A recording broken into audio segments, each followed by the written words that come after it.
Hello my students, मैं ब्रजभूषण अवस्थी आप सबका कॉमर्स विद बीवी अवस्थी चैनल पर स्वागत करता हूं। पिछले वीडियोस में मैंने कंपनी अकाउंट्स के शेयर इशू टॉपिक पर एक ओवर सब्सक्रिप्शन क्वेश्चन पर चर्चा की थी। मुझे विश्वास है कि उससे बहुत कुछ क्लियर हुआ होगा, लेकिन छात्रों का अक्सर ये कंप्लेंट रहती है कि यहाँ पर एक कन्फ्यूज़न बना रहता है ओवर सब्सक्रिप्शन वाले क्वेश्चंस में। तो चूँकि ये बिल्कुल सही है कि यदि ये टॉपिक क्लियर नहीं हुआ, इसका एस्पेक्ट क्लियर नहीं हुआ, तो यही जा करके जब फॉरफीचर ऑफ शेयर्स में जाता है ओवर सब्सक्रिप्शन, तो वहाँ पर एक बड़ी समस्या बना के तैयार कर देता है और कैलकुलेशन में दिक्कत आती है।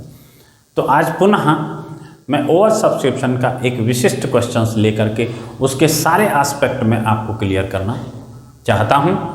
ज़रा मेरे साथ रहिए। मुझे विश्वास है कि इस बिंदु को क्लियर करने के बाद आपका ओवर सब्सक्रिप्शन रिलेटिंग जो फियर है वो निकल जाएगा और क्वेश्चंस को कर पाने में आप समर्थ होंगे। इसको समझ जाएंगे तब जब हम फॉरफीचर की बात करेंगे, वहाँ पर आपको बहुत बड़ी मदद मिलेगी। इशू करने हैं जो 10 रुपये प्रति शेयर के हिसाब से है। ओके, एप्लीकेशन रिसीव्ड होती हैं 23,500 शेयर्स के लिए। ओके, एप्लीकेशन पर कंपनी मांग रही है 2 रुपये, अलॉटमेंट पर 3 रुपये और फर्स्ट कॉल के ऊपर 5 रुपये मांग रही है। ओके, कुछ इस प्रकार से उसने अलॉटमेंट किए क्योंकि 23,500 के लिए एप्लीकेशन उसको मिलती है। चूँकि उसको इशू करना है सिर्फ 10,000, एप्लीकेशन मिलती है 23,500, तो 23,500 तो इशू कर नहीं सकती क्योंकि जितने के लिए ऑफर उसने पब्लिक में इशू दिया था उतना ही शेयर्स इशू कर सकती है। Got it. अब यहाँ पर देखिए उसने क्या किया कि 1500 शेयर्स के लिए कुछ भी अलॉटमेंट नहीं किया, उनको रिजेक्ट करके वापस कर दिया, पैसा रिफंड कर दिया। 5,000 शेयर्स को उसने 100% अलॉटमेंट दिया, मीन्स 5,000 को 5,000 शेयर दे दिए गए। 6,000 के एप्लीकेंट को 50% का अलॉटमेंट हुआ, मीन्स 3,000। ओके, 11,000 शेयर्स के जो एप्लीकेंट थे उनको दिया गया 2,000 शेयर ओनली। ठीक है। अब यहां पर यह कहा गया कि आवेदन पर प्राप्त आधिक्य को आवंटन या अन्य याचना में प्रयोग किया गया, क्योंकि यहां पर जो एक्सेस मनी हमारे पास आ गई वो हम आगे, चूंकि उनसे अलॉटमेंट मांगना है, फर्स्ट कॉल लेना है, तो वो हम उसमें एडजस्ट कर ले रहे हैं। ये क्वेश्चन बोल रहा है। अब जरा सा देखिए इसका प्रैक्टिकल तरीके से। यहाँ पर देखें तो 1500, 5,000, 6,000 और 11,000, तो इसको तो अलॉटमेंट कुछ हुआ नहीं, नील कर दिया। 5,000 को 5,000 शेयर दे दिए गए। ओके, 6,000 के लिए कहता है कि 50%, दिस मीन्स 3,000 शेयर्स दिए गए। ठीक है। यहां पर क्या कह रहा है कि 11,000 वाले को 2,000 शेयर्स दिए गए, तो यहां 11,000 वाले को 2,000 शेयर्स दिए गए। अब यहां देखें हमारा कितना बन जाता है, 5 3 8 तो 10,000। ठीक है, 10,000 शेयर्स ही हमको अलॉट करने थे, लेकिन एप्लीकेशन हमारी आ गई थी 23,500 के लिए। ठीक है, एप्लीकेशन पर कितना पैसा ले रही है, 2 रुपये। ठीक है ना, तो इस 2 रुपये के हिसाब से हमको रिसीव हुआ एप्लीकेशन मनी। ओके, तो इस कॉलम की हम इससे मल्टीप्लाई करते हैं 2 रुपये के हिसाब से, @2 ओके। तो यहां 3,000 आया। ठीक है, 2 रुपये के हिसाब से यहां 10,000 आया, 12,000 आया, यहां 22,000 रुपये 11,000 के अगेंस्ट मिला। लेकिन चूंकि हमने इशू किया है सिर्फ इतने 10,000, तो यहाँ पर ड्यू कितना हुआ, जब हमने इन 1,500 अंशों को कोई पैसा शेयर नहीं दिया तो हमारे पास कुछ भी इनके प्रति ड्यू नहीं बना। ओके, यहां पर क्या है, हमने 5,000 शेयर दिए हैं तो 10,000 रुपए हमको लेने थे इनसे। क्लियर? 3,000 शेयर दिए हैं तो हमें इनसे 6,000 रुपए लेने थे। क्लियर? 2,000 शेयर दिए हैं तो इनसे हमें 4,000 रुपए प्राप्त करना था। क्लियर? अब देखिए कि एक्सेस अवेलेबल फॉर अलॉटमेंट। अब एक चीज सबसे महत्वपूर्ण से देखनी है कि इनको तो हमने कुछ दिया ही नहीं है, तो इनको हमें ये 3,000 रुपए वापस कर देने हैं। क्लियर है ना कि 1,500 अंश को हमने कोई भी अलॉटमेंट नहीं किया तो हम 3,000 रुपए उनके वापस किए दे रहे हैं। क्लियर? अब यहां आगे देखें कि यहां पर 5,000 पर हमें 10,000, तो यहां पर मेरे पास जितना पैसा हमें चाहिए था उतना ही वास्तव में प्राप्त हुआ है। This means no access at all. Clear? यहां दिखता क्या है कि 6,000 हमको चाहिए था, मिला 12,000 रुपए, तो एक्सेस कितना है? 6,000। ओके, यहां पर देखते हैं कि हमें बहुत ज्यादा मिल गया है। हमें चाहिए था 4,000, मिला है 22,000। ठीक है ना? तो अब देखिए कि हमने अलॉटमेंट कितना किया, 2,000 शेयर्स। अब जरा इसका कैलकुलेशन देखें। 2,000 शेयर्स पर एप्लीकेशन कितना चाहिए था? 2 रुपये। अलॉटमेंट कितना चाहिए? 3 रुपये। फर्स्ट कॉल कितना चाहिए? 5 रुपये।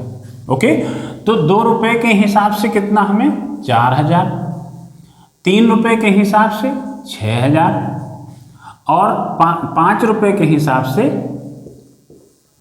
10,000 रुपये। कुल इन 2,000 अंश के अगेंस्ट हमें मिलना कितना है? देखिए 6 4 10 10 20,000 कुल प्राप्त करना है एप्लीकेशन, अलॉटमेंट और याचना के साथ। बट यहां दिखता क्या है कि 20,000 की जगह पर 22,000 रुपए हमारे पास एक्सेस वैल्यू है। ठीक है ना? तो हमें एक्सेस नॉट प्राप्त हुई है, तो 22,000 मिला हमको। कुल एप्लीकेशन, अलॉटमेंट, याचना के लिए हमको सिर्फ 20,000 रुपए चाहिए। तो निश्चित तौर से अब इनको 2,000 रुपए जो अतिरिक्त बन रहा है वो तो यहां रिफंड हो जाएगा। ठीक है? रह गई बात अलॉटमेंट में एडजस्टमेंट कितना होना है? 6,000। तो ये 6,000 हमने अलॉटमेंट के एडजस्टमेंट में लिख दिया। रह गया ये जो 10,000, ये हम एडवांस, कॉल्सिंग एडवांस के रूप में ट्रीट करेंगे इसको। तो 10,000 रुपए कॉल्सिंग एडवांस में आ गया। ठीक है?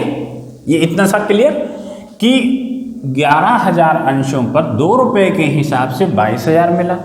इनको अलॉटमेंट मैंने दिया 2,000 अंशों का, जिस पर हमको चाहिए था 4,000, मिला था 22,000।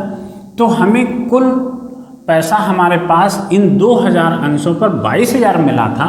यदि हम एप्लीकेशन, अलॉटमेंट, याचना का सारा पैसा इनसे मांग लें तो बनता है 20,000 रुपये, जिसमें से 6,000 अलॉटमेंट के लिए चाहिए और 10,000 हमें याचना के लिए चाहिए। तो हमने क्या किया कि अलॉटमेंट के लिए 6,000 लिख लिया और याचना के लिए हमने कॉल्सिंग एडवांस के रूप में रख लिया उनका पैसा, ताकि जब याचना हमारी ड्यू होगी देन हम उसमें एडजस्ट कर देंगे। ओके, अब यहाँ पर एक्सेस बनता है जो वो हम रिफंड कर। दिस मीन्स ये 5,000 रुपये हमें रिफंड कर देने हैं। ओके, अब जरा सा हम अलॉटमेंट की तरफ बढ़ते हैं। अलॉटमेंट में इनका तो हिसाब ही खत्म हो गया, क्योंकि इनका हमने पेमेंट कर दिया। जब इनको कोई अंश नहीं दिए गए, शेयर दिए नहीं गए, तो इनसे कोई अलॉटमेंट का कोई आशय नहीं बनता। अब हम यहाँ देखें, इनको हमने 5,000 शेयर्स दिए हैं, राइट? तो 5,000 पर 3 रुपए के हिसाब से 15,000 हमको चाहिए ड्यू। ओके, 3,000 अंशों पर 9,000 चाहिए। 2,000 अंशों पर हमें 6,000 चाहिए। क्लियर? अब देखिए यहाँ पर तो मेरे पास कोई एक्सेस अलॉटमेंट के लिए बचा नहीं था, तो कुल मिला के कोई एडजस्टमेंट संभव नहीं है। इनसे 15,000 रुपये हमें नकद रिसीव करना होगा। क्लियर? यहाँ देखिए हमको चाहिए 9,000 था, लेकिन हमारे पास एडवांस रुपए 6,000 इनके रखे हुए हैं। ओके, तो हम 6,000 तो एडजस्ट कर दें वो, तो कैश के रूप में हमें कितना मिलेगा? 3,000।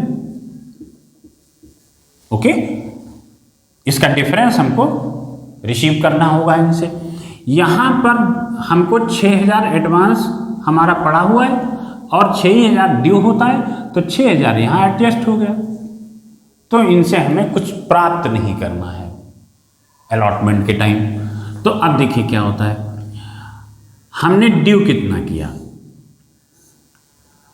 15, 9, 24 और 6, 30,000। ये हमने ड्यू कर दिया। एडजस्ट कितना किया? 12,000। ठीक है, और हमें बैंक रिसीव कितना होगा? 18,000। ठीक है ना? अब 18 और 12 30 बन जाता है। क्लियर है? देखिए कितना सुटेबल तरीके से चलिए, कितना आसान सा लगेगा। अक्सर ये बच्चों की शिकायत रहती है कि ओवर सब्सक्रिप्शन में उन्हें प्रॉब्लम होती है, लेकिन यदि उसको थोड़ा सिस्टमैटिक बना लीजिए तो कहीं कोई प्रॉब्लम नहीं है, सो ईजी है। अब हम जरा इधर आते हैं कॉल्स पर। जगह कम थी इसलिए यहाँ नीचे लाइन डाली गई। तो ड्यू कितना हुआ? देखिए इनकी तो बात ही खत्म हो गई है ना, फर्स्ट स्ट्रक्चर तो खत्म ही है। दूसरे पे आते हैं 5,000 पर, हमको 5 रुपए के हिसाब से 25,000 ड्यू है ये। ठीक है ना? 3,000 शेयर्स के ऊपर 5 रुपए के हिसाब से 15,000। ठीक है, ड्यू। 2,000 शेयर्स के ऊपर हमें 5 रुपए के हिसाब से 10,000। इतना मुझे चाहिए। ठीक है, अब यहां देखते क्या है कि इनका तो यहीं पर नहीं था कुछ, तो कोई एडवांस की बात नहीं उठती। यहां इनका था तो, लेकिन यहां आके वो एडजस्ट हो गया, जितना था वो फुलफिल कर गया। तो अब इनका हमारे पास कुछ बैलेंस बाकी नहीं है, तो कुछ भी एडवांस नहीं। लेकिन यहां पर हम देखते हैं कि इस थर्ड वाले स्टेप में कि 10,000 हमारा एडवांस था, तो यहां 10,000 एडवांस में हमने एंट्री कर ली। ओके, तो इनसे तो हमें 25,000 रुपये लेना होगा, इनसे हमें 15,000 लेना होगा। इनसे कुछ भी नहीं मिलना है क्योंकि ऑलरेडी मेरे पास है। तो अब देखिए ड्यू हमने कितना किया? 5, 5, 10 और 2, 2, 4 नहीं 5, 50,000। ठीक है ना? यहां पर हमारा एडवांस हुआ 10,000। यहां हमने प्राप्त कितना किया? 25, 5, 30, 10, 40,000। क्लियर? एक रफ स्ट्रक्चर सा बन गया सो इजी तरीके से। अब यहां थोड़ा सा मैचिंग करके देख लें एक बार, हमें रिसीव कितना हुआ, इसको हम टोटल करें। 2, 2, 4, 3, 7 और 2, 3, 4 यानी 47,000। ओके, और ड्यू कितना हुआ? 6, 4, 10, 10, 20,000। ठीक है, हमने एडजस्ट कितना किया? 12,000। ओके, हमने 12,000 एडजस्ट कर दिया। एडवांस में कितना ले लिया? 10,000।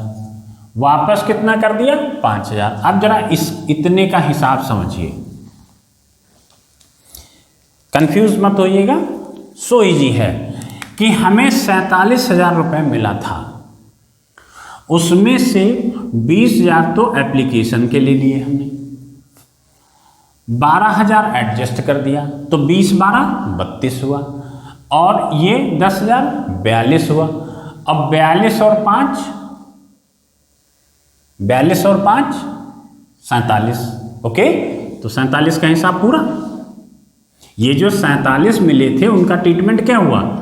20,000 हमने एप्लीकेशन में ले लिया, 12,000 हमने अलॉटमेंट में एडजस्ट कर लिया और 10,000 हमने कॉल्स इन एडवांस में डाल लिया और जो बचा था 5,000 वो हमने कैश के रूप में रिफंड कर दिया। तो ये जो 47,000 रुपये हमें प्राप्त हुआ था उसका ये हिसाब पूरा हो जाता है। ठीक है, अब हम जरा जर्नल एंट्री करके देखें। तो पहली एंट्री करते हैं bank account debit to share application account. कितने से? इतना पैसा हमको इतना मिला है 47,000 रुपये। ओके, अब इस 47,000 का हम ट्रीटमेंट दिखाते हैं आपको। क्रेडिट है शेयर एप्लीकेशन, तो हम शेयर एप्लीकेशन को अकाउंट को डेबिट किया टू शेयर कैपिटल। कितना? 20,000 हमारा ड्यू था, हमारा अधिकार एप्लीकेशन के लिए, तो हम यहां पर 20,000 रुपये शेयर कैपिटल में ले जाएंगे। ओके, अब देखिएगा इसके बाद हमने एडजस्ट कितना किया? 12,000। तो यहीं पर हम लिख लें शेयर अलॉटमेंट अकाउंट 12,000। ओके, 10,000 हमने कॉल्स इन एडवांस में रख लिया है, तो two calls in advance account कितना? 10,000। राइट, वापस कितना किया? 5,000, तो टू बैंक अकाउंट। अब देखिए 20 12 32 और 10 42 5 47 47,000 रुपये से जो शेयर एप्लीकेशन यहाँ क्रेडिट हुआ था वो डेबिट होकर के फिनिश हो गया, अकाउंट बंद हो गया। क्लियर? अब हम अलॉटमेंट ड्यू करेंगे, समझ रहे हैं ना? तो देखिए कैसे होता है। अलॉटमेंट जब ड्यू किया, जगह कम है बेटा तो उसी हिसाब से चलते हैं। तो share allotment account debit to share capital, है ना? तो कितना हमें चाहिए? अब यहां अलॉटमेंट के कॉलम में देखिए कितने रुपए से ₹3। तो यहां कितना है? ड्यू में देखिए कितना है? 30,000। तो हमने 30,000 से ड्यू की एंट्री कर दी। ओके, फिर हम रिसीव करेंगे bank account debit to share allotment account. Okay, अब यहां देखिए बैंक वाले कॉलम में कितना है? बैंक वाले कॉलम में कितना है? 18,000। तो हमने यहां पर बैंक 18 ले लिया और हम शेयर अलॉटमेंट को क्रेडिट कर दिया 18,000 से। ठीक है ना? एक क्वेश्चन आपके सामने बनता होगा कि यहां पर हमने शेयर कैपिटल और शेयर अलॉटमेंट को 30,000 से डेबिट किया था, लेकिन शेयर अलॉटमेंट यहां सिर्फ 18,000 से ही क्रेडिट हो पा रहा है। राइट, ये वाजिब सा क्वेश्चन है, लेकिन कंफ्यूज मत होइए। 18,000 यहां क्रेडिट है और यहां पर कितना क्रेडिट है? देखिए 12,000। तो 18 और 12 कितना क्रेडिट हो गया? 30,000। ओके, तो जो हमने यहां डेबिट किया था, अब ये अकाउंट इसको मिला करके दोनों जगहों को जब हमने मिला दिया तो ये अकाउंट अपने आप क्लोज हो गया, क्योंकि यहां पर शेयर अलॉटमेंट 12,000 से ऑलरेडी क्रेडिट किया जा चुका था। ओके, अब हम फर्स्ट कॉल की तरफ चलते हैं। तो share first call account debit to share capital. ठीक है ना? तो हमें यहां देखिए ड्यू कितना करना है? 50,000। तो हमने 50,000 से ड्यू कर दिया। ठीक है ना। अब रिसीव करना है इसी को, तो bank account debit to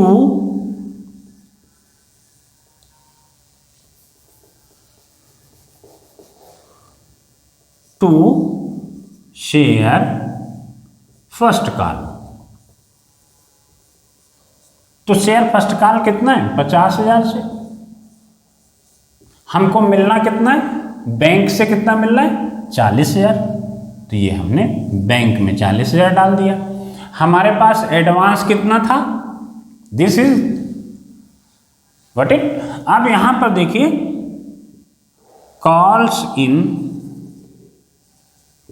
advance account debit कितने से? 10,000 से।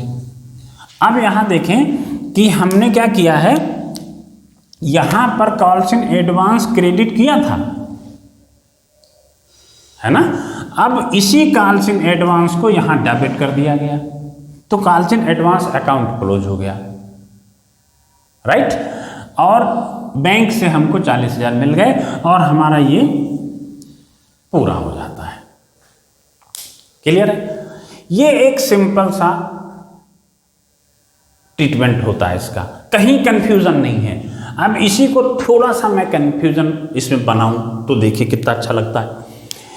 यहीं पर यदि मैं ये कह दूं, एक लाइन डाल दें कि कोई एक ऐसा शेयर होल्डर जिसके पास 1,000 अंश थे या 100 अंश थे या 1,000 अंश थे, जो भी मान लें कि 1,000 अंश थे, वो अलॉटमेंट मनी दे पाने में असमर्थ हो गया, नहीं दे पाया।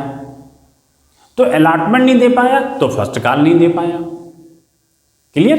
यहां पर हम कॉल्स इन एरियर की तरफ जा रहे हैं क्योंकि यही आगे आपको फार फ्यूचर में प्रॉब्लम पैदा करता है। तो एक कोई ऐसा बंदा जिसके पास 1,000 शेयर था, मान लिया, हम मान लें मिस्टर एक्स जिनके पास 1,000 शेयर्स थे, अलॉटमेंट एंड फर्स्ट कॉल नहीं दे पाए। क्लियर? अब देखिए, मैं इसी को चेंज करूंगा इतने पॉइंट्स को लेकर के। इनके पास 1,000 शेयर्स थे, ये 1,000 शेयर के धारक हैं, तो इनसे यहां पर हम देखें तो, और ये 50% वाले ग्रुप में शामिल हैं। इसी में आगे लिख दिया जाए कि ये 50% के आवंटन में शामिल हैं। ओके, दिस मीन्स इस वाले में ये 50% वाले हैं, ये इस ग्रुप में है ये। तो हमने यहां 6,000 के अगेंस्ट इनको 3,000 दिए थे। दिस मीन्स इनके पास 3,000 अंश के लिए आवेदन किया था, ठीक है ना। 3,000, 1,000 अंश इनके पास थे, तो इन्होंने अप्लाई कितने के लिए किया था? भाई इनका पैसा यहां एडवांस भी तो है, ये देखिए यहां पर एडजस्टमेंट हुआ है। तो डेफिनेटली जब 3,000 के अगेंस्ट 6,000 हुआ है, तो जो 1,000 वाले हैं इनका भी तो कुछ पैसा हमारे पास एडवांस रहा होगा। बात समझ में आती है कि इन्होंने 1,000 अंश के लिए जो अलॉटमेंट इनको दिया गया, तो इनसे हमें 2 रुपये के हिसाब से 2,000 चाहिए थे, और चूंकि 50% के ग्रुप हैं तो इन्होंने अप्लाई किया होगा 2,000 अंशों के लिए, तभी तो इनको 1,000 अलॉट किए गए हैं। तो ये हो गया इनका अप्लाइड। तो इन्होंने 2 रुपये के हिसाब से हमको 4,000 रुपये दिए होंगे, ठीक है ना। तो कुल मिलाकर के इनका 2,000 रुपये हमारे पास एडवांस पड़ा होगा, ठीक है ना। तो अलॉटमेंट पर 1,000 शेयर्स पर हमें अलॉटमेंट 3 रुपये के हिसाब से 3,000 चाहिए था, ओके। और एडवांस कितना था ये, अर्थात इसमें से 2,000 कम कर दीजिए, तो हमको इनसे सिर्फ 1,000 रुपये चाहिए था। जो ये नहीं दे पाए। बात क्लियर होती है कि 1000 अंश, एक व्यक्ति जिसके पास 1000 अंश थे वो अलॉटमेंट और फर्स्ट कॉल नहीं दे पाया। वहां अंशधारी 50% के ग्रुप का है ना। तो इन्होंने, इनके पास 1000 अंश थे, मींस अलॉट किए गए थे, तो इन्होंने अप्लाई कितने के लिए किया था? 2000 के लिए। तो 2000 के लिए जब अप्लाई किया होगा तो निश्चित तौर से इन्होंने 2000 अंशों पर आवेदन राशि दी होगी, तो 4000 रुपये इन्होंने दिया। लेकिन हमने चूंकि इनको अलॉट किया था 1000 शेयर, ओके, तो इनसे हमें चाहिए थे 2000, तो इनका हमारे पास 2000 रुपये एडवांस के रूप में पड़ा हुआ है। जब हमने अलॉटमेंट इनसे मांगा तो इनसे हम तीन रुपए के हिसाब से 3000 चाहिए था, लेकिन चूंकि 2000 इनका एडवांस पड़ा था तो वास्तव में ये पे कितना करते? 1000, ये पेमेंट इनको करना था, ओके, लेकिन फेल टू पे, ये असमर्थ हो गए देने में, ओके। तो जब ये पेने, तो यहाँ पर हम क्या परिवर्तन करेंगे? हमको बैंक के रूप में ये पैसा चाहिए था, तो यहाँ पर हमको 1000 रुपये नहीं मिलेगा, तो कितना मिलेगा? तो यहाँ पर हमको मिलेगा 2000 रुपये, ओके। 2000 रुपये हमें रिसीव होगा, क्लियर। तो जब 2000 रिसीव होगा तो 2 और 15 17,000, ठीक है ना। तो जब हम यहां पर एंट्री करेंगे बैंक अकाउंट डेबिट, तो ऐसी पोजीशन में ये जो 18,000 रुपये हमको प्राप्त हुए हैं, इसकी जगह पर हमको कितने मिलेंगे? सिर्फ 17,000। तो ये एंट्री 17,000 से होगी। बात क्लियर हो रही है, क्योंकि 1000 इनसे पैसा हमको नहीं मिला है। तो यहां देखिए क्या हुआ कि शेयर अलॉटमेंट हमने डेबिट किया 30,000 से, ओके, और हमको मिला कितना? 17,000। तो ये और 6,000, ये 12,000 ये एडजस्ट हुआ, तो 29,000 रुपये से अलॉटमेंट क्रेडिट हो पाया। अभी भी अलॉटमेंट 1000 रुपये से शेयर अलॉटमेंट डेबिट पड़ा हुआ है, राइट। ये दो तरीके हैं, कॉल सिनेरियर अकाउंट बना दें, तो यदि अकाउंट बना दें तो यहाँ हम 18,000 से क्रेडिट कर दें और यहाँ 1000 से कॉल सिनेरियर कर दें। लेकिन इन प्रैक्टिस ऐसा नहीं करते हैं हम लोग, कर सकते हैं लेकिन जनरल रूप से ऐसा नहीं किया जाता है, क्योंकि इस संदर्भ में कोई प्रावधान लॉ में दिया नहीं गया है, तो हम दोनों ऑप्शंस ले सकते हैं। तो सामान्य रूप से ऐसा एंट्री बनाते नहीं हैं, ठीक है ना।